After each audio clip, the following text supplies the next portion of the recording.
그리고 홈스쿨 하다 보면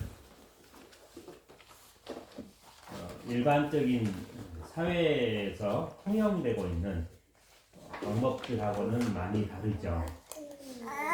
예나전에도 교단에서 살면서 남편과 여러 가지 의견이 다르죠. 네. 다를 수밖에 없는 게 전혀 생각해 본 적도 없고 또 본 적도 없고 그 길을 가본 적도 없기 때문에 그냥 사회가 통용되고 있는 다른 사람이 다 하고 있는 방법 그게 익숙한 거예요. 그냥 그것이 나쁘다 좋다 이런 것도 아니고 그거에 대해서 깊이 생각해 보지 않으면 우리가 찾아가기가 어렵죠. 그러다 보니까 홈스쿨은 계속 이 세상의 것들을 새로운 관점과 새로운 방향으로 바꿔가는 역할을 자연적으로 하게 돼요. 그런데 그리스도인도 마찬가지예요. 예수를 믿으면 세상의 흐름하고는 다른 길을 걸어요. 그리고 세상이 만들어놓은 틀을 계속 깨죠. 세상이 만들어놨어요. 다. 초등학교, 중학교 쭉 대학까지 만들어놓은 그 틀을 깨야 돼. 또 예수를 믿으면 이 사회에서 성공이라는 길로 만들어놓은 그 길을 무너뜨려야 돼. 그 길을 따라갈 수가 없어. 그냥 예수 믿는다는 것도 또 특히 이제 기독교 홈스쿨도 사회가 주는 틀을 계속 바꾸는 역할을 해 나가요. 그러다 보니 어렵고 힘든 것들이 많죠. 이번에 이제 결혼식을 했는데 거기에 어린이 결혼 주례를 해줄 저희 친구 목사가 와 있었어요. 거기가 세문안교에서 올해 부목사로 있었고 지금 이제 영등포에 있는 다른 교회에서 담임으로 가게 됐는데 자기 평생에 이렇게 특이한 결혼식은 처음 봤대요. 왜냐면 이렇게 재밌고 특이한 결혼식이라고 표현을 했어요. 왜냐면 이제 교회가 가지고 있는 결혼 예식의 틀이 있어요. 그걸 지켜야 돼. 그걸 안 지키면 문제가 커져요.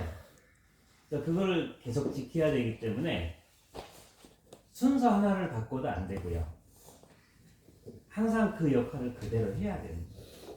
근데 이제 막 우리는 영상도 틀고 이제 해외에서 결혼식을 했으니까 또 새로운 모습이었죠. 그리고 이제 아버지면서 주례자니까 내가 두 역할을 같이 한 거라.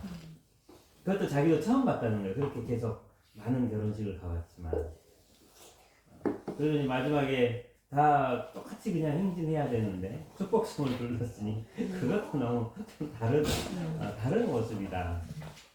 이런 것 같아요. 다른 모습들이었죠. 근데 그런 고정적인 것들이 계속 우리 안에 은연중에 다 깔려 있어요. 신앙생활에도 깔려 있고 이 사회에도 깔려 있고 교회에도 깔려 있어요. 그리고 그것을 우리는 당연하게 받아들이죠. 박영선 목사님이라고 그분이 이제 지금은 한 90살 정도가 되신 분이세요. 원로 목사님이시죠.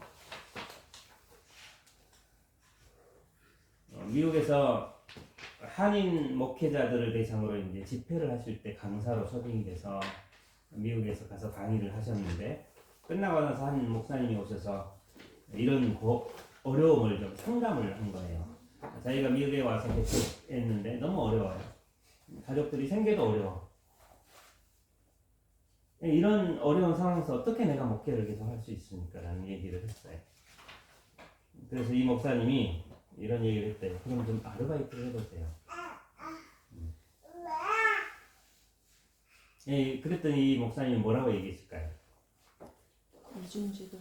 그러죠. 이중직 때문에 이런 노예 법을 어기는 거고 할 수 없습니다. 그래서 이 목사님이 목사가 직업이니까 이중직이라면 직업이라고 봐야 되는 거예요. 두 개의 직업을 가질 수 없다. 그러니까 어떤 우리 일반 사회는 2중, 3중 뭐 다 많이 가지고 있지만 공무원은 법적으로 2중 안 되잖아요. 이 따로 막 쇼핑몰을 운영한다든가 뭐 다른 걸 하면 안 돼요. 그런데 이분은 워낙 이제 이 합동 교단에서도 굉장히 이제 인정을 받고 또 많은 목회자들한테 영향을 주시는 분 중에 한 분이신데 이분이 그 얘기를 들으면서 목회가 직업이냐? 목회란 삶이다. 그 직업으로 일을 하고 있다면 그건 잘못된 일이잖아요. 목사라는 거는 돈 벌기 위해서 하는 게 아니라 뭐예요? 하나님의 부르심 때문에 하는 건데 그거를 직업으로 본다면 안 된다는 거예요. 직장을 다니건 아르바이트를 하건 해서 가족들의 생계를 책임져야 된다. 그 얘기를 하셨다고 해요. 이제 코로나 때 이 문제가 컸어요, 그때. 왜냐면 코로나 때 어려운 교회들이 많았잖아요. 교인들이 안 모이고, 특히 작은 교회들은 성도도 몇 명 안 되는데, 교회를 안 오니 뭐 헌금도 많이 줄고, 또 교회 건축에 들어간 교회들이 많이 파산했어요. 건축비가 계속 은행에 돈을 갚아야 되는데, 헌금에서.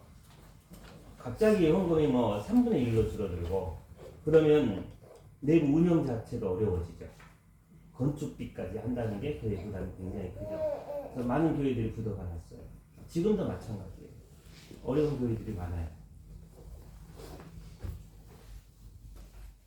하나님이 주신 사명과 그 책임감과 또 한편으로는 가족의 생계와 이 땅에서의 삶에 대한 것들을 같이 균형 있게 책임져야 되는데 항상 우리는 하나의 생각, 그러니까 의도는 좋아요.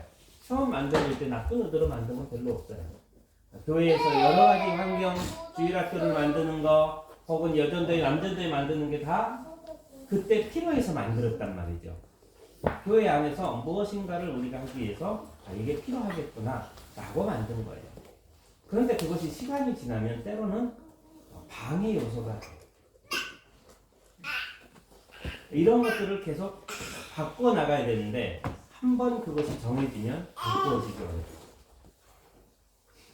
그러다 보니 그것 자체가 하나의 법이 돼가는 거예요. 안 하면 이상한 것이 돼가는 거예요. 진로도 마찬가지예요. 무조건 고등학교를 졸업하면 대학을 가야 돼요. 최소한 대학을 졸업한 다음에 다른 걸 해도 괜찮은 거예요. 거기는 의무예요. 근데 실질적으로 법적으로 의무교육은 어디까지죠? 옛날에 알아요? 우리나라 법원에서 꼭 의무교육을 해야 되는 과정. 몰라. 네. 미국은 어때요? 미국은 의무교육 뭐 주마다 달랐겠지만 사람들이 약간 농장에서 어려워서 많은 부모들 공장에서 일하기 시작하면서 애들 그냥 약간 봐주는 사람 없으니까 점점점 그 교육이 써야 된다는 뭐 목소리 커졌어요. 미국에서. 초등, 중등, 고등 어디까지가 의무예요? 꼭 가야 되는 거예요. 아 지금은 이제 중등? 16살까지인 것 같아요. 고등 약간 중간까지. 그 중간 그러면 의무라고 중학 알고 정도겠네. 있어요. 우리나라는요. 우리도 중등 아니에요? 우리나라도 중학교. 어. 네. 고등학교부터는 선택이에요. 그런데 사회적으로는 대학교까지 사회적으로 대학교. 분위기가 네, 분위기가 이미 너 왜 대학 안 가? 이렇게 말하잖아요. 왜 안 갈 수도 있는 건데. 사실 고등학교도 안 갈 수도 있는 거예요. 난 기술을 배우고 싶어. 난 다른 거 해보고 싶어. 할 수 있는 건데 고등학교도 안 가? 너 그럼 어떻게 살래? 이런 얘기가 하는 거예요. 근데 대학도 똑같은 얘기를 하는 거예요. 요즘 안 가는 데가 어디 있어? 뭐 대학이 꼭 서울에 있는 좋은 대학 말고 아무 대학이나 가면 갈 데가 너무 많은데 그럼 무조건 가야 돼 라는 생각을 갖게 만든 거예요. 그러니까 우리가 선택할 그게 없어요. 그리고 다른 길을 선택하면 계속 거기에 대한 답변을 하고 다니라. 그냥 만난 사람한테 다 물어보거든. 왜 그래? 안 간 이유가 뭐냐? 공부가 싫은 거냐? 무슨 상처가 있냐? 뭐 별거 얘기가 계속 나오는 거예요. 그래서 이 형식들을 계속해서 꼭 우리에게 필요한 필수적인 요소, 하나님이 알려주는 진리, 변하지 않는 거에 국한해서만이 바뀌지 않고 나머지는 바꿔나갈 수 있는 것들이 필요해요. 그걸 계속 도전하지 않으면 세우기가 어려워요, 가정을. 항상 이 사회가 주는 기준은 아이들이 가정의 중심이에요. 그래서 과거에는 주로 장난이 그 집의 중심이었고, 그리고 시대가 흐르면서 이제 막내가 중심이 됩니다. 그 가정의 중심이 부모에게 있음에도 불구하고 계속 그 기준이 자녀에게로 향해서 그것이 마땅해졌어요. 그래서 어디를 가나 식당을 가나 자녀가 중심이 돼서 그것에 맞춰가는 거예요.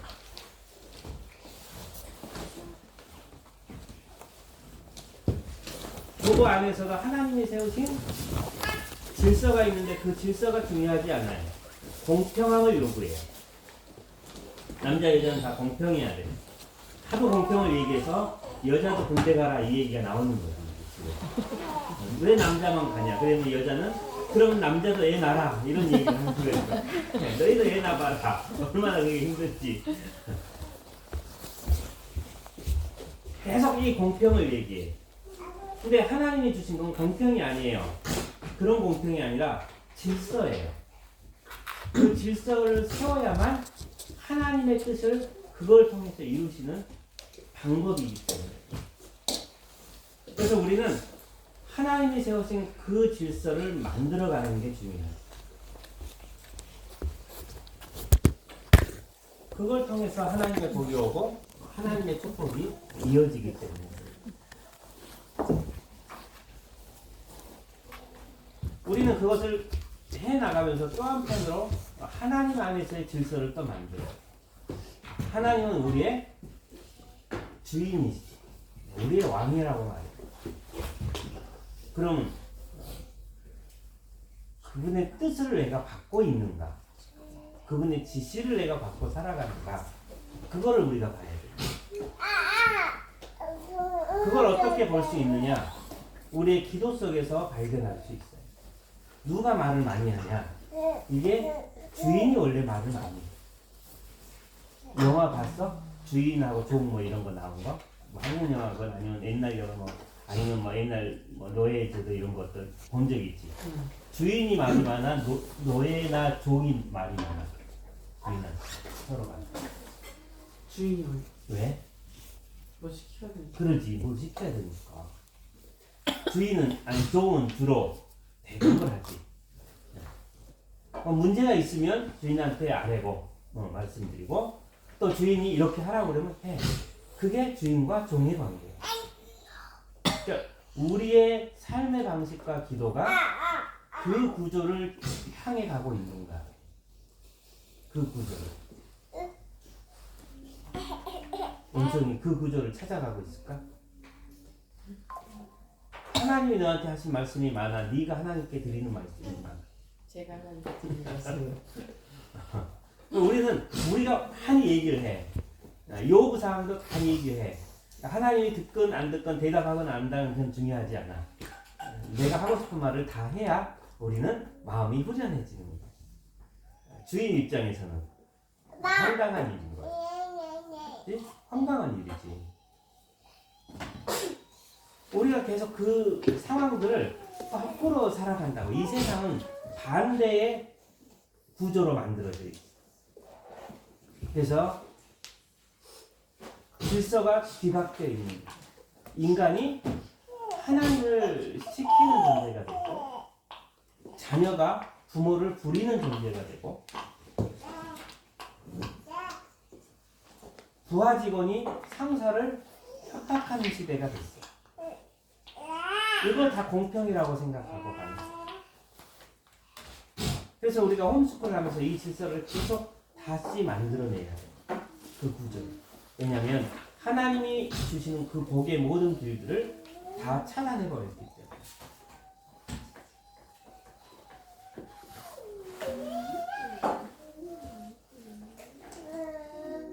그렇게 해서 우리가 홈스쿨의 방향을 바로 잡을 때 하나님은 그 루트 곧 그리스도를 통해 아버지를 통해 어머니를 통해 그 가정에 복을 주세요. 이게 하나님의 방법이에요. 근데 세상의 방법은 정확히 반대로 됩니다. 그래서 하나님의 복을 전달하는 길들이 차단되어 있는 거예요. 그리고 우리는 바라는 거예요. 하나님께서 우리에게 복을 주시기를. 근데 그 복도 사실 우리가 정한 복이죠. 정한 복이에요. 그 복만 나한테 줘야 복이야. 다른 복을 주면 안 돼요. 전에 저희 보혈기도 하신 목사님도 다른 분하고 상담을 하면서 그런 얘기를 하시더라고요. 그분이 똑같은 얘기를 해서 그게 아니고 하나님의 길은 이렇게 하셔야 됩니다라고 알려줬는데 그 똑같은 질문을 4번을 똑같이 하더래요. 그러면서 왜 이분은 똑같은 질문을 나한테 하실까라고 생각하면서 무슨 생각을 했냐면 이분이 자기가 정한 답을 나한테 듣고 싶은 거구나. 나한테 하나님이 원하신 게 뭡니까? 라고 물어서 난 말을 해줬는데 그걸 똑같은 질문을 계속하는 이유는 내가 생각하는 하나님이 이게 중요한데 왜 목사님은 자꾸 다른 얘기를 하세요? 이 답을 내가 정한 이 답을 말해주세요 라고 요구하고 있다는 걸 나중에 알게 된다. 하여간 우리는 그렇게 많이 해요.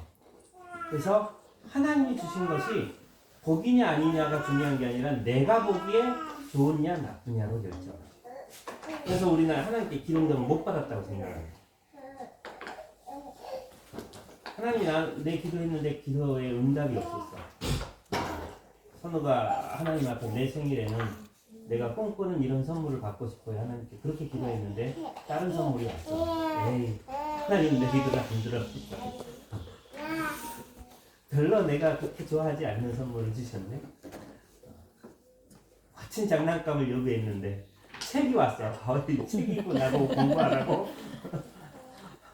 막 그 당장 막 이렇게 힘이 빠지지. 책 선물은 그래서 별로 안 좋아. 근데 하나님은 우리에게 주고자 하는 건 주인의 뜻에 따라. 그거를 내가 발견하고 받을 준비가 됐을 때 그 축복을 누릴 수 있는 거예요. 그래서 이 질서는 계속해서 자녀들에게 심어줄 뿐만 아니라 가정 안에서 계속 그것을 회복시켜 나가야 돼요. 우리가 삶의 길을 걸을 때도 똑같죠. 하나님을 위해서 우리는 위대한 꿈을 꿀 수는 있지만 그 꿈은 빨리 버릴수록 좋은 꿈이에요.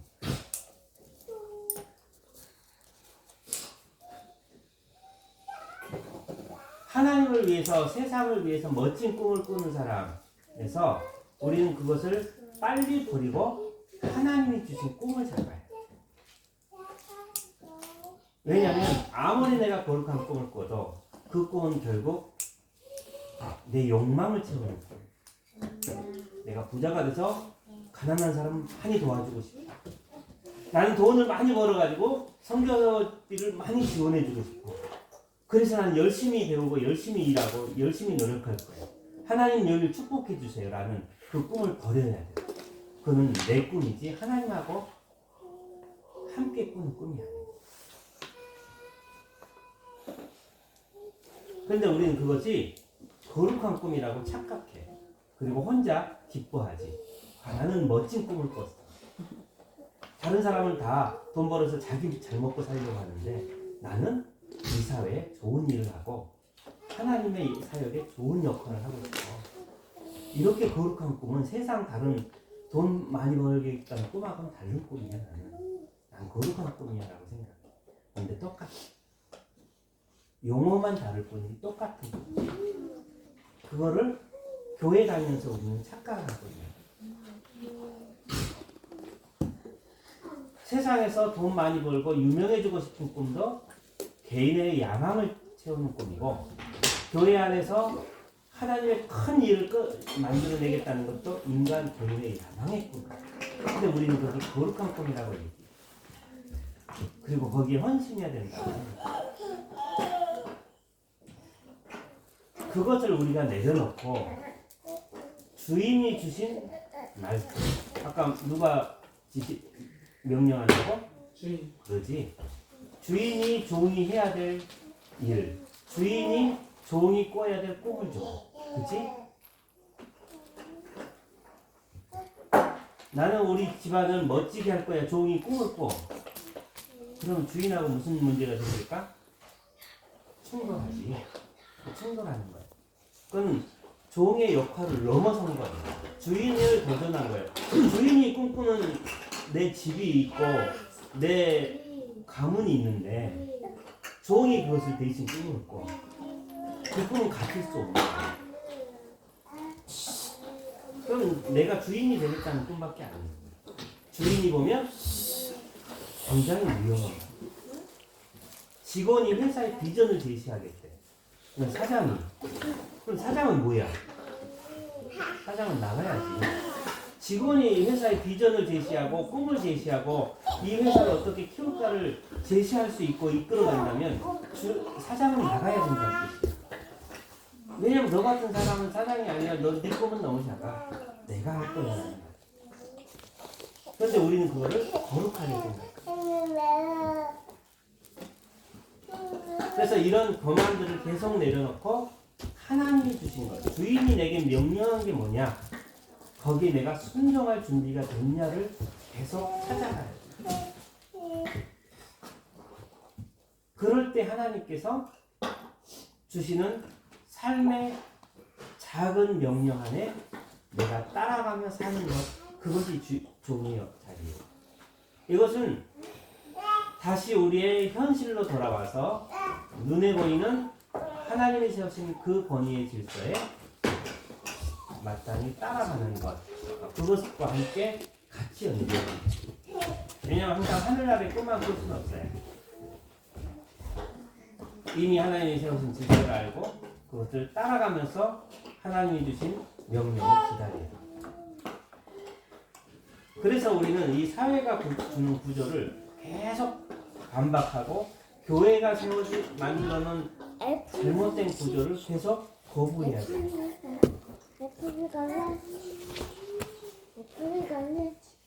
그렇게 노력하지 않으면 우리는 자연스럽게 뭘 하고 있냐면 사회가 혹은 어떤 것에서 만들어놓은 그 질서에 의해서 순응해 가요. 그게 옳은 길인지 그른 길인지 몰라. 다시 해볼까? 그리고 가서 우리가 생각하는 거는 후회해야 할 수 있어요. 그래서 역사를 우리가 배우고 있잖아요. 역사를 배우는 이유가 뭘까? 나가봐. 검정고시 역사가 나와서 아니지. 왜 역사를 우리가 배워야 될까? 역사는 우리보다 먼저 산 사람들의 이야기잖아. 그 사람들이 어떻게 살았느냐, 무슨 실수를 했고 무엇을 잘했는지를 역사 속에서 보는 거야. 우리도 저런 실수를 하지 말자. 전쟁의 역사를 보면서 저런 전쟁의 비참함을 또 우리가 반복하지 말자, 이런 거잖아. 저런 안 좋은 왕이 있다면 그런 일이 이 현실에 일어나지 않자. 근데 이걸 짧은 역사로 가져오면 자녀보다 먼저 산 부모의 역사도 역사. 그러니까 부모가 가진 경험, 지식, 지혜, 삶의 노하우는 하나의 역사, 살아있는 역사. 이게 전달돼야 돼요. 역사를 배우는 이유는 계속해서 우리의 실수를 줄이고 역사에서 좋은 것을 가져와서 계속 이어가는 거예요. 그런데 우리의 역사 속에 나타난 것들 중에 우리가 쉽게 찾은 게 있어요. 자식을 위해서 많은 것을 투자하고 자식을 왕처럼 잘 모셨던 부모의 공통적인 역사는 뭐냐면 배신당한다. 자녀한테 배신당한다. 왜냐면 이미 부모보다 그 위에 있습니다.